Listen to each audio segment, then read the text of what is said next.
प्यारे साथी नमस्कार। मैं देवेंद्र कुमार आप सबका स्वागत करता हूं MLID study point YouTube channel पर। तो दोस्त कैसे हैं आप? आशा करता हूं आप एकदम मस्त होंगे, जबरदस्त होंगे दोस्त, और अपनी पढ़ाई को अच्छे से कर रहे होंगे दोस्त।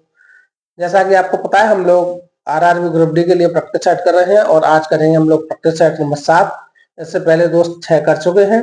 जिस किसी ने नहीं देखे हो वो 6 प्रैक्टिस सेट जरूर देखें दोस्त, क्योंकि इन सभी प्रैक्टिस सेट में हम लोग जो प्रीवियस ईयर के प्रश्न हैं वो कर रहे हैं, और वो भी टॉपिक वाइज। जैसे अगर हिस्ट्री की बात की जाए तो सबसे पहले पाषाण काल के प्रश्न देखे, उसके बाद आपने सिंधु सभ्यता के प्रश्न देखे, फिर महाजनपद काल के, और इस तरह से आज हम करेंगे जैन धर्म के प्रश्न। और दोस्त कल इसमें हिस्ट्री में मिलेंगे आपको बौद्ध धर्म के प्रश्न। तो शुरू करते हैं आज का ये प्रैक्टिस सेट और देखते हैं आज का पहला प्रश्न है। तो दोस्त आज का पहला प्रश्न ये है कि जीवन में जिन 5 बंधनों को जैन धर्म के लोगों द्वारा पालन करना होता है, उनमें से निम्न में से किसका अर्थ निम्न में से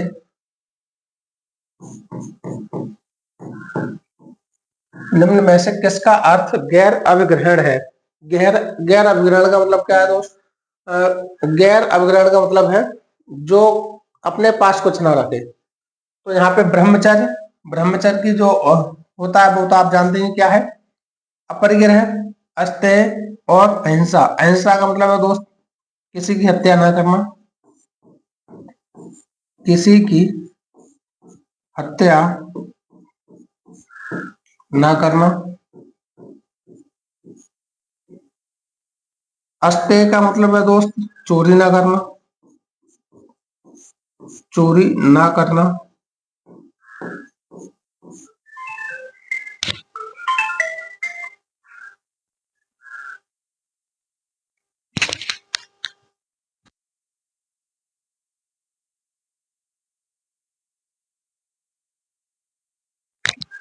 तो दोस्त जो अब बच गया आपका अपग्रहण ना करना, ये हो गया अपरग्रह।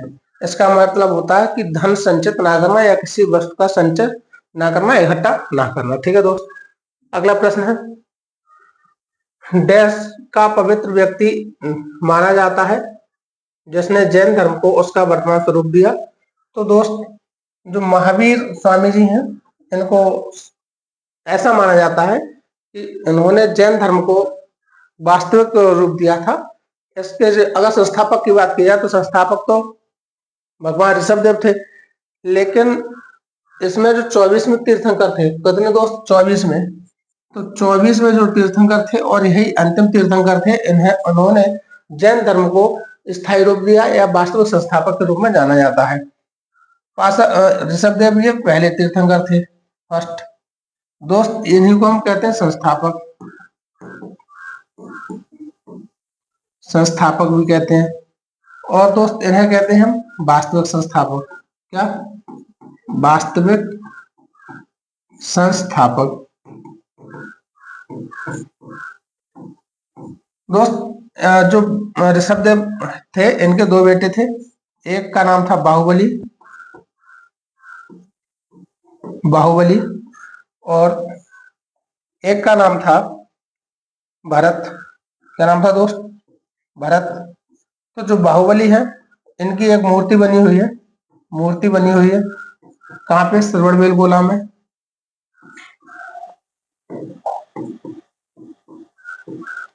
श्रवणबेल गोला। और ये दोस्त कहाँ पड़ता है? ये कर्नाटक में है। कहाँ है? कर्नाटक में है, ये कर्नाटक में पड़ता है। ठीक है दोस्त, तो अगर इसकी बात की जाए कि मूर्ति किसने बनवाई, तो इसकी मूर्ति चामुंडा राय के एक सम्राट थे, उन्होंने बनवाई थी। किसने? चामुंडा राय ने बनवाई।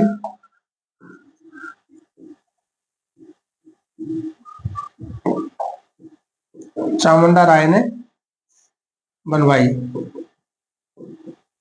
ठीक है दोस्त। अच्छा, ऋषभनाथ की अगर बात की जाए तो ऋषभनाथ को किस नाम से जाना जाता है? तो इन्हें केसरिया देव और आदिनाथ के नाम से जाना जाता है। किस नाम से? केसरिया देव, केसरिया देव और आदिनाथ,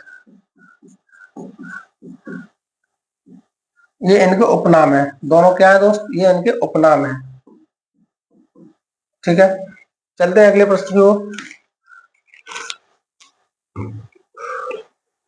अगला प्रश्न, महावीर और उनके अनुयायियों की शिक्षाओं को लगभग 1500 वर्ष पहले जिस रूप में लिखा गया था उसी रूप में वर्तमान में किस स्थान पर उपलब्ध है? तो दोस्त कहाँ पे उपलब्ध है?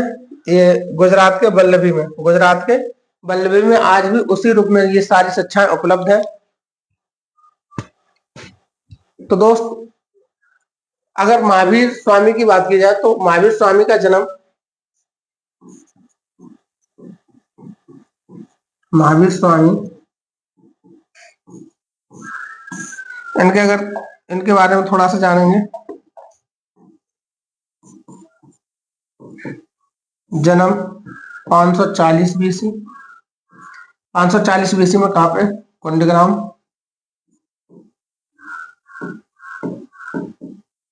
ये कहां पड़ता है कुंडग्राम? एक बज्जी महाजनपद था, बज्जी, इसकी एक राजधानी थी, बज्जी की राजधानी वैशाली, वैशाली के निकट।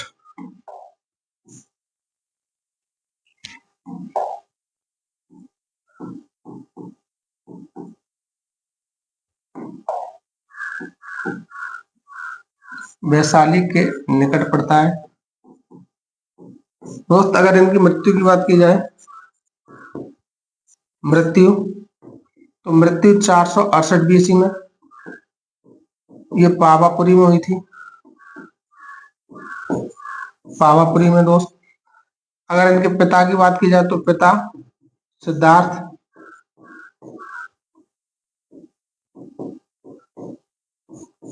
माता त्रिशला। जो त्रिशला थी वो चेटक की बहन थी, चेटक की बहन।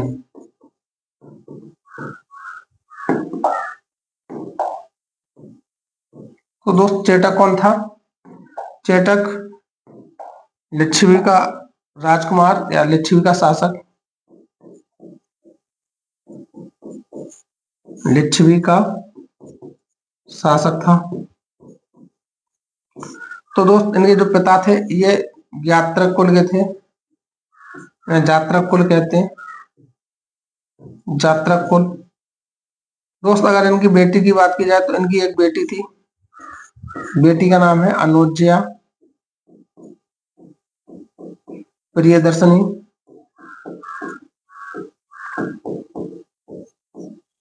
अगर इनके दामाद की बात की जाए तो दोस्त दामाद का नाम है जमाली।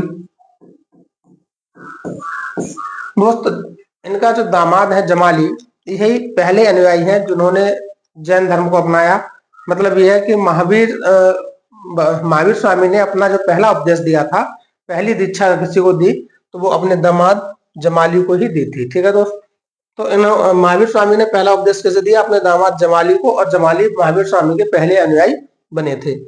इनकी बेटी अनुज्या प्रियदर्शनी है, माता त्रिशला जो लिच्छवी शासक चेटक है उसकी बहन है। इनके पिता सिद्धार्थ हैं ज्ञात्र कुल से।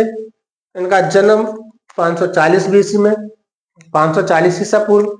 और अगर इनकी मृत्यु की बात की जाए तो 468 बीसी में हुई थी, और कहाँ पे? पावापुरी में हुई थी। ठीक है दोस्त, अगर इनकी बात की जाए कि इन्होंने घर कब छोड़ा, तो दोस्त यहां देख लेते हैं थोड़ा सा। 30 वर्ष की अवस्था में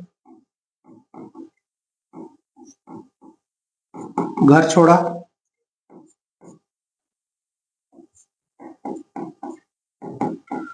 तो दोस्त जब इन्होंने घर छोड़ा था तो अपने एक बड़े भाई थे इनके, नंदीवर्धन, बड़े भाई,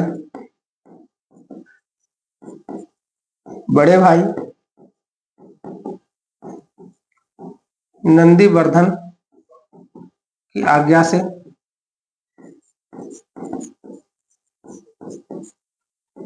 से घर छोड़ा था। ठीक है दोस्त, घर छोड़ा था, और उसके बाद 12 वर्ष तपस्या की, तब ज्ञान की प्राप्ति हुई। तब ज्ञान की प्राप्ति हुई। ठीक है दोस्त, जब इन्हें ज्ञान की प्राप्ति हुई उसके बाद ये कैवल्य और जिन कहलाई, मतलब इन्हें ज्ञान की जो प्राप्ति हुई इसे हम कहते हैं कैवल्य। तो कैवल्य की प्राप्ति हुई, उसके बाद महावीर स्वामी जिन, इन्हें जिन कहा गया या कैवल्य कहा गया। तो दोस्त जिन या कैवल्य का क्या अर्थ होता है? जिन का जो है वो दोस्त संस्कृत का शब्द है और जिसका अर्थ है कि जो आत्मा और शरीर से मुक्त हो गया हो, जिसने आत्मा को शरीर से मुक्त कर दिया हो, ऐसे व्यक्ति को क्या कहेंगे? जिन कहते हैं। ठीक है दोस्त, अगला प्रश्न है जैन धर्म का तीर्थ स्थल पालीताना मंदिर निम्न में से किस राज्य में है? तो दोस्त पालीताना कहाँ पे है? पालीताना जो मंदिर है वो गुजरात में है, गुजरात में। और ये किसके लिए है दोस्त?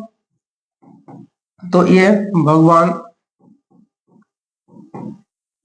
ऋषभदेव के लिए है। ऋषभ देव जो पहले तीर्थंकर थे उनके लिए ये समर्पित है। ठीक है दोस्त, और ये गुजरात के जो भावनगर जिला है, कौन सा दोस्त? भावनगर जिला, भावनगर जिला की वहां पे शतरंजय पहाड़ियां हैं, शतरंजय पहाड़ियों पर है, शतरंजय पहाड़ियों पर। और दोस्त जो पालीताना शहर है, ये जो एक शहर भी है यहाँ पालीताना,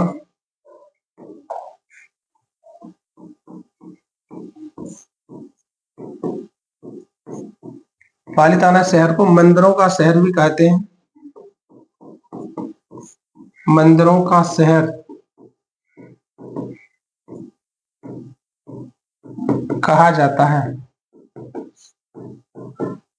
ठीक है दोस्त, चलते हैं अगले प्रश्न की ओर। अगला प्रश्न है छठी,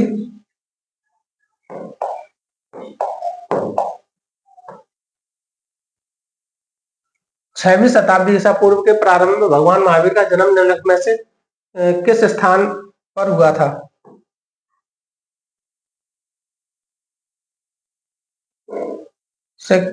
में से किस स्थान पर हुआ था? दोस्त कहाँ पे हुआ था? मगध, पाटलिपुत्र, वैशाली या सारनाथ? कहाँ हुआ था? वैशाली में। और वैशाली के पास जो कुंडग्राम है, कुंडग्राम में हुआ था। ठीक है दोस्त, और कब हुआ था? 540 BC में। ठीक है दोस्त, चलते हैं अगले प्रश्न को। अगला प्रश्न है जैन मठ संस्थानों को क्या कहा जाता है? तो दोस्त जैन मठ संस्थानों को अपरिग्रह, श्वेतांबर, तीर्थ या बसादेश? तो दोस्त जैन मठ जो होते हैं उन्हें बसादेश या बसादी कहा जाता है। क्या दोस्त? बसादेश या बसादी कहा जाता है। त्रिरत्न की अवधारणा से संबंधित है सिख धर्म, जैन धर्म, बौद्ध धर्म, पारसी धर्म? तो दोस्त ये क्वेश्चन एक विवादित क्वेश्चन है जो आरआरबी एनटीपीसी ने पूछा था। और दोस्त इसका जो आंसर है दोनों में, जैन धर्म और बौद्ध धर्म।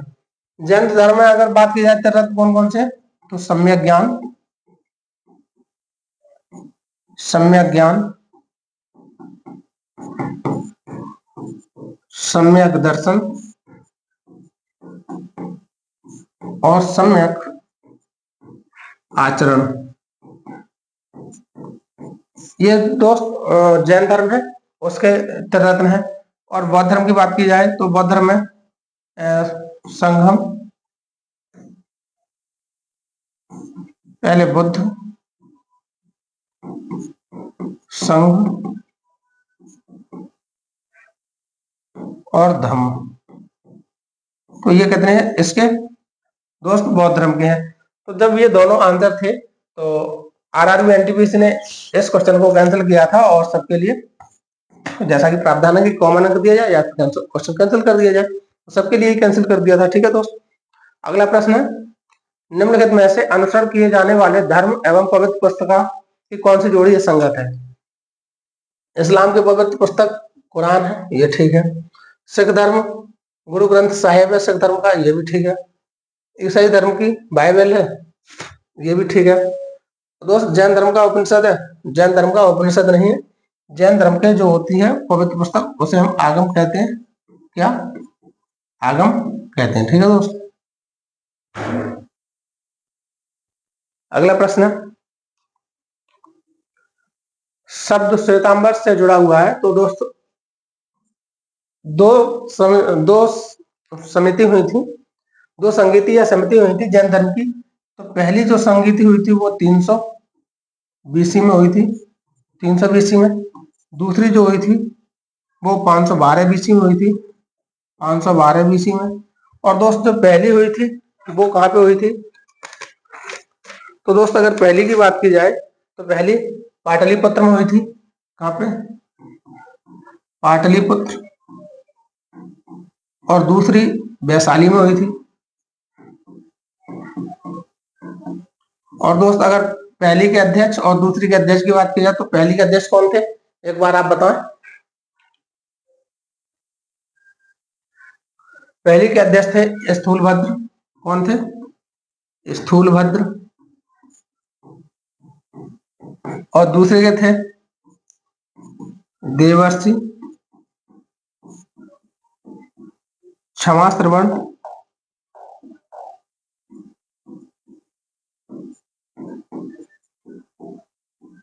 देवर्षि क्षमाश्रवण थे। तो दोस्त जब ये वैशाली में हुई थी तो यहाँ पे जो जैन धर्म है ये दो संप्रदायों में बट गया। कितने में? दो संप्रदायों में। एक तो श्वेतांबर और दूसरा दिगंबर। दूसरा दिगंबर। अब दोस्त जो श्वेतांबर है, तो जो श्वेतांबर वाले थे वो तो उत्तर भारत में रह गए। तो दोस्त एक शाखा थी श्वेतांबर और दूसरी थी दिगंबर। अब दोस्त जो श्वेतांबर शाखा थी ये तो रह गए उत्तर भारत में। ये कहाँ पे? उत्तर भारत में। और ये चले गए दक्षिण भारत में। दक्षिण भारत में। तो अगर आपसे पूछा जाए कि जैन धर्म की कौन सी शाखा दक्षिण भारत में थी तो आप बताएंगे दिगंबर। दोस्त अगर जो दिगंबर जैन संप्रदाय के लोग थे ये नग्न रहते थे। कैसे? नग्न रहते थे। नग्न रहते थे और ये दिशाओं को ही अपना अपने वस्त्र मानते थे। ये कैसे? ये कहते थे जो दिशाएं हैं वही हमारे वस्त्र हैं, इसलिए ये नग्न रहते थे। लेकिन श्वेतांबर वाले जो थे ये श्वेत वस्त्र धारण करते थे। श्वेत वस्त्र धारण करते थे। श्वेत वस्त्र धारण करते थे दोस्त। और अगर श्वेतांबर की बात की जाए तो श्वेतांबर शाखा जो थी तो इसके जो प्रवर्तक थे वो स्थूलभद्र हैं। प्रवर्तक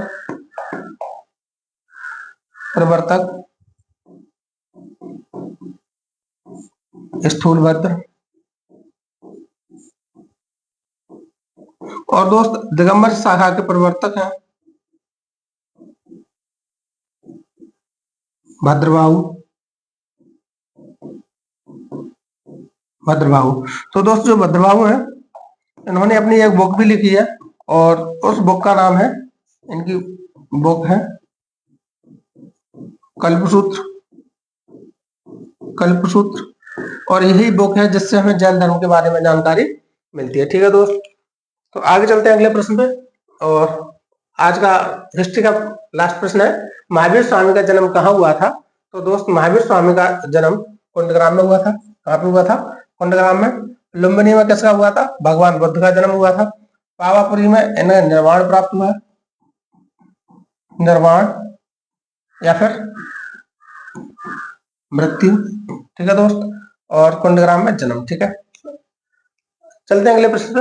अगला प्रश्न है, निम्नलिखित में से कौन सा अनुच्छेद कार्यपालिका से न्यायपालिका के पृथक्करण से संबंधित है? तो दोस्त कौन सा अनुच्छेद कार्यपालिका और न्यायपालिका को अलग अलग बताता है? तो ये है आर्टिकल 50। कौन सा? आर्टिकल 50। आर्टिकल 51 में क्या है? तो सबसे पहले दोस्त देखें आर्टिकल 52। आर्टिकल 52 में है राष्ट्रपति का पद। राष्ट्रपति का पद। और 53 में है कार्यपालिका का प्रधान राष्ट्रपति कार्यपालिका का प्रधान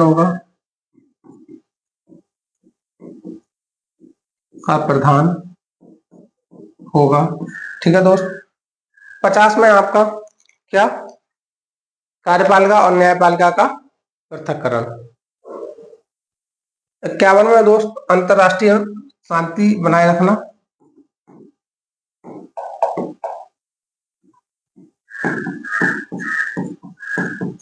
अंतरराष्ट्रीय स्तर पर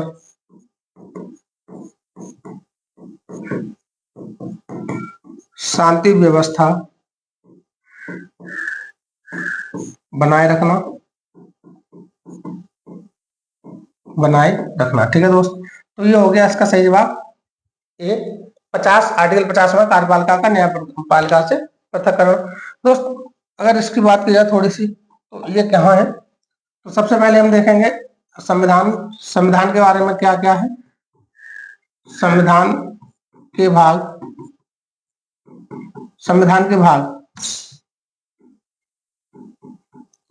तो दोस्त संविधान के भाग सबसे पहले जानेंगे कि संविधान में कुल 22 भाग है। 22 भाग थे, लेकिन वर्तमान में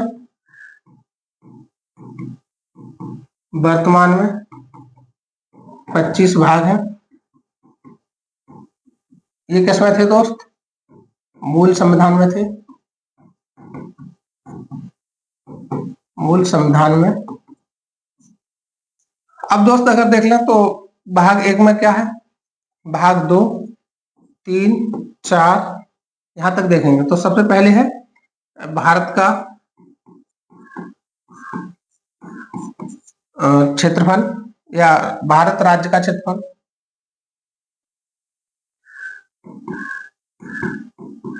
इसमें क्षेत्रफल के बारे में बताया गया है दोस्त। दूसरे में नागरिकता बताई गई है। तीसरे में दोस्त मूल अधिकार।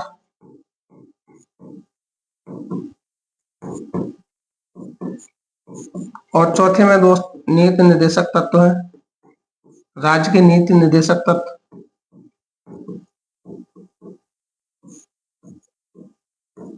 डीपीएसपी कहते हैं, डायरेक्टिव प्रिंसिपल।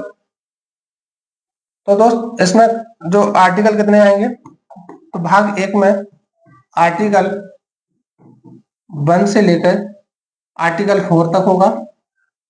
उसके बाद नागरिकता में आर्टिकल 5 से आर्टिकल 11 तक होगा। और मूल अधिकार में आर्टिकल 12 से आर्टिकल 35 तक। और नीति निर्देशक तत्व में आर्टिकल 36 से आर्टिकल 51 तक होगा। तो दोस्त जो कार्यपालिका का न्यायपालिका से पृथक्करण या अंतरराष्ट्रीय शांति व्यवस्था बनाए रखना, ये जो आर्टिकल है वो कहाँ है, नीति निर्देशक तत्व में है। इसमें दोस्त जानेंगे, और इसमें जो आर्टिकल 36 है, 36 कहता है, इसमें राज्य की परिभाषा दी है। राज्य की परिभाषा। राज्य की परिभाषा कैसे, इसमें बताया कि किसी भी राज्य को अपना अस्तित्व बनाए रखने के लिए 4 चीजों की जरूरत है। एक तो उसकी स्वयं की भूमि हो, उसका खुद का क्षेत्रफल हो। दूसरा सत्ता खुद की हो। तीसरा वो सारे निर्णय अपने आप ले सकता हो। और दोस्त चौथा है कि उसके पास अपनी खुद की जनसंख्या हो। ठीक है दोस्त, तो ये है राज्य की परिभाषा। उसके बाद 39 की बात की जाए, 39 में दोस्त समान वेतन की बात की गई है। समान वेतन। अगर कोई पुरुष जितना जो काम करता है, अगर कोई महिला भी वही काम कर रही है, तो उसकी मजदूरी, पुरुष और महिला की जो मजदूरी होगी वो समान होगी, उसमें हम अंतर नहीं कर सकते। ठीक है, आप देखते भी हैं कि अगर एक टीचर है या फिर कोई एक सिपाही है पुलिस में, या कोई किसी भी वैकेंसी में कोई भी है, एक पुरुष हो या महिला हो, तो सरकार दोनों को बराबर वेतन देती है। ठीक है, उसके बाद आर्टिकल 40 में है ग्राम पंचायतों का गठन। ग्राम पंचायतों का गठन।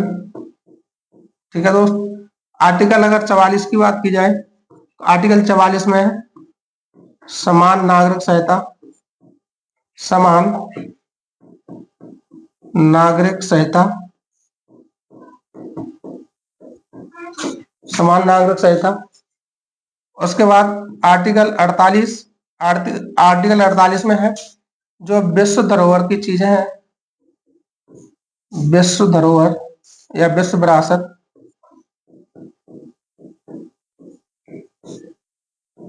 स्थलों की सुरक्षा। तो ये किसकी जिम्मेदारी होगी दोस्त? ये सब राज्य की जिम्मेदारी होगी। तो ये था आर्टिकल 36, 39, 40, 44 और 48। आगे पढ़ते पढ़ते दोस्त ऐसे सारे आर्टिकल कवर करेंगे। अगला है प्रश्न, भारतीय संविधान की कौन सी विशेषता राज्य स्तर और केंद्र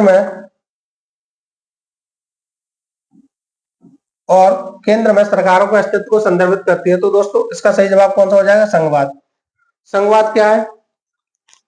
संघवाद एक ऐसी व्यवस्था है जो केंद्र सरकार और राज्य सरकार को उनकी जो शक्तियां हैं उन्हें बांटता है। संघवाद क्या है? संघवाद संवैधानिक तरीके से राज्यों को उनकी शक्तियां प्रदान करना ही क्या है? संघवाद है। तो दोस्त भारत में संघवाद है क्या? भारत में संघवाद है, संघवाद की सरकार है। ठीक है दोस्त। आगे ग्रेट वियतनाम है किसका? तो दोस्त ग्रेट वियतनाम जो है वो एक गैलेक्सी है, तारामंडल है, उसका नाम है।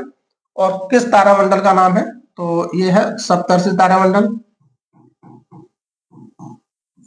सप्तर्षि तारामंडल।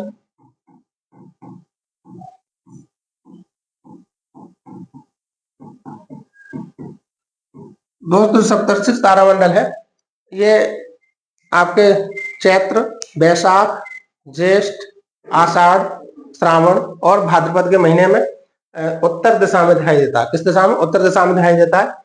इसमें 4 तारे तो इस तरह से हैं और 3 तारे इस तरह से हैं। ठीक है दोस्त। तो ये एक प्रकार की आकृति बनाता है और यही क्या है? तारा मंडल है। ठीक है। अगला प्रश्न है हब्बल का नियम से संबंधित है। तो दोस्त हब्बल का नियम किससे संबंधित है? हब्बल का नियम खगोलिकी से संबंधित है। हब्बल का नियम है क्या दोस्त? तो हब्बल का नियम अगर कहें तो इसके अनुसार जो आकाशगंगा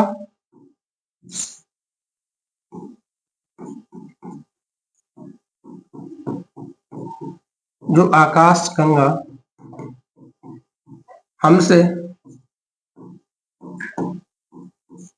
जितनी दूर है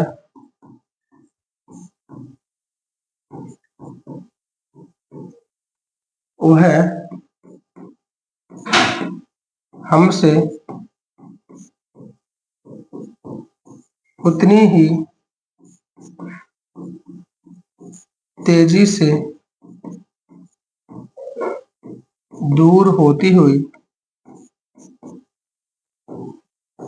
प्रतीत होती है।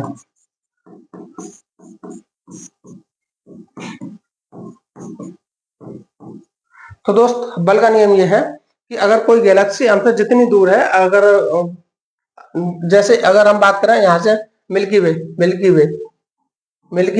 एक गैलेक्सी है तो हमारे सौरमंडल जिसमें है। तो दोस्त जो गैलेक्सी या जो आकाशगंगा हमसे जितनी दूर है वह हमसे उतनी ही दूर जाती हुई प्रतीत होती है। यही क्या है? हब्बल का नियम है। ठीक है। तो ये किससे संबंधित दोस्त? खगोलिकी से संबंधित है। अगला प्रश्न है पोंगल को समर्पित एक शस्योत्सव है। तो दोस्त पोंगल किसके लिए समर्पित है? बताएंगे आप एक बार।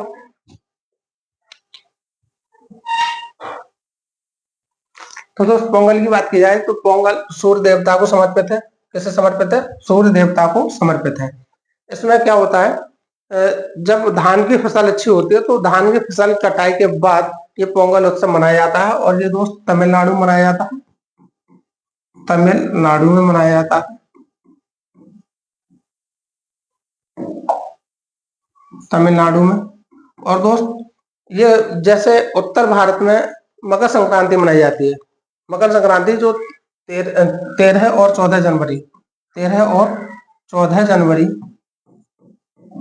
को मनाई जाती है, उसी तरह से ये पोंगल भी तमिलनाडु मनाया जाता है। तो इसे तमिलनाडु का नववर्ष के नाम से भी जाना जाता है। ठीक है दोस्त। और जो तमिलनाडु में ये पोंगल मनाया जाता है तो इस और क्या क्या मनाया जाता है दोस्त यहाँ पे? तो तमिलनाडु में बात की जाए, जल्लीकट्टू हो गया, जल्लीकट्टू, और भैंगी पोंगल, भैंगी पोंगल,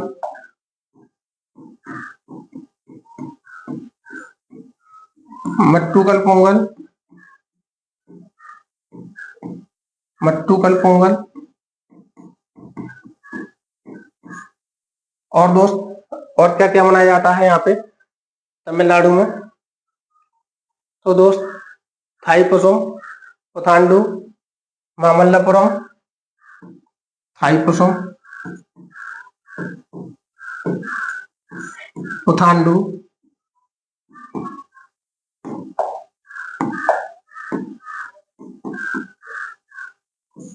मामल्लपुरम उत्सव, मामल्लपुरम उत्सव। ये सब दोस्त उत्सव कहाँ के हैं? ये तमिलनाडु के उत्सव है। ठीक है दोस्त, अगला प्रश्न, केरल का त्रिशूरपुरम त्योहार त्रिशूर शहर के वडक्कुनाथन मंदिर में मनाया जाता है। तो ये कैसा त्योहार है दोस्त? ये वार्षिक त्योहार है, ये एक वर्ष में एक बार मनाया जाता है। और दोस्त ये जो त्रिशूरपुरम त्योहार है, ये भगवान शिव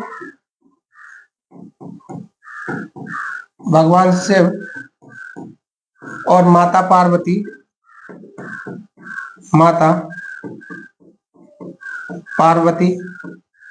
को समर्पित है। तो दोस्त ये जो त्रिशूरपुरम है, ये कहाँ मनाया जाता है? केरल में, और ये भगवान शिव और माता पार्वती के लिए समर्पित है। अगला प्रश्न, ध्वनि को मापने के लिए कौन से एकक यूनिट को उपयोग किया जाता है? तो दोस्त अगर वोल्ट की बात की जाए तो वोल्ट विभवांतर,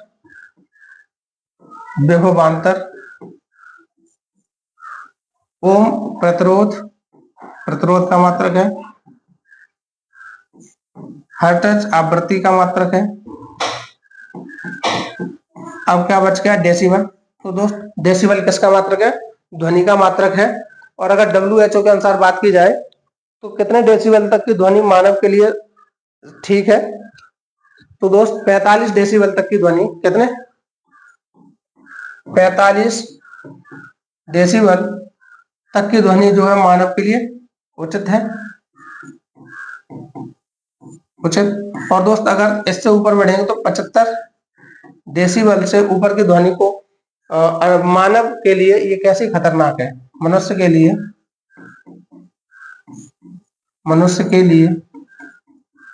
घातक होती है। ठीक है दोस्त, अगला प्रश्न देखते हैं आगे।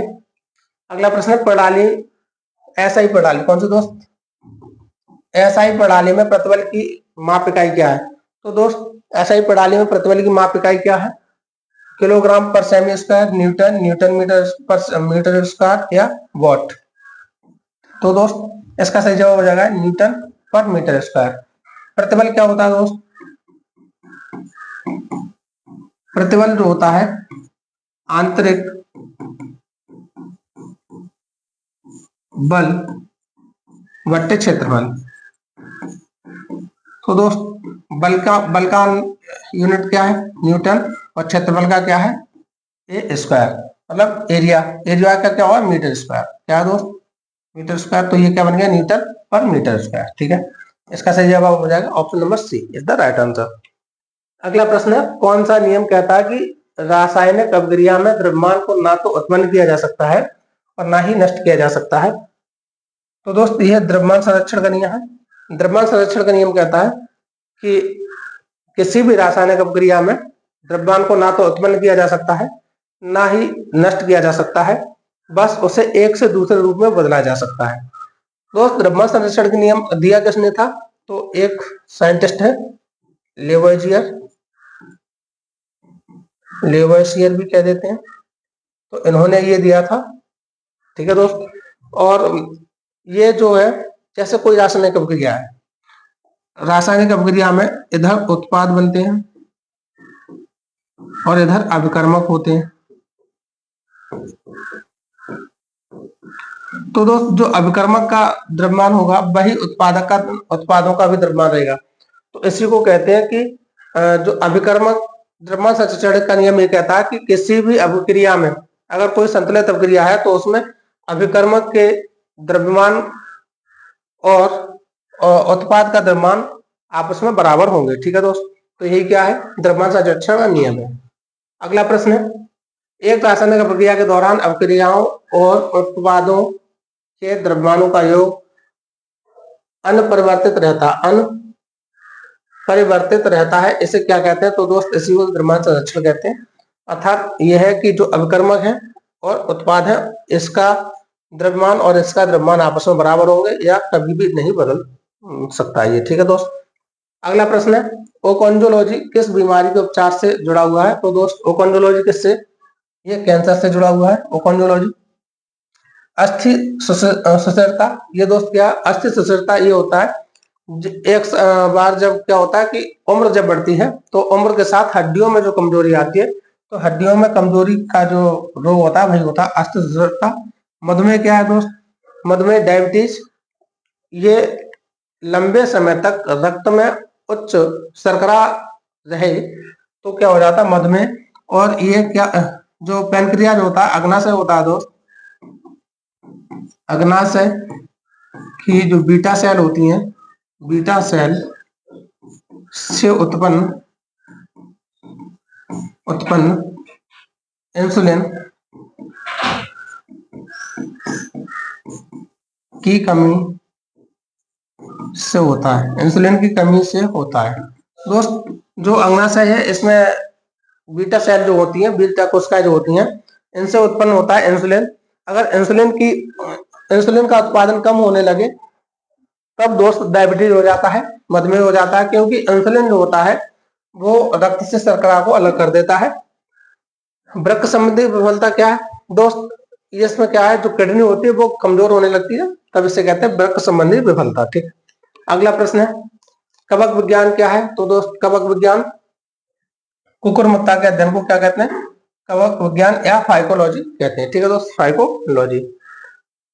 अगला प्रश्न, कंप्यूटर चिप का दूसरा नाम क्या है? तो दोस्त कंप्यूटर चिप का दूसरा नाम माइक्रोचिप है, इसे माइक्रोचिप कहते हैं।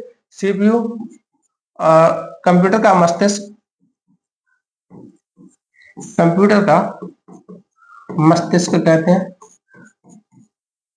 ठीक है दोस्त, अगला प्रश्न देखते हैं, नीचे दिए गए जीवों में से शीर्ष शिकारी का चयन कीजिए। तो दोस्त शीर्ष शिकारी कौन सा है?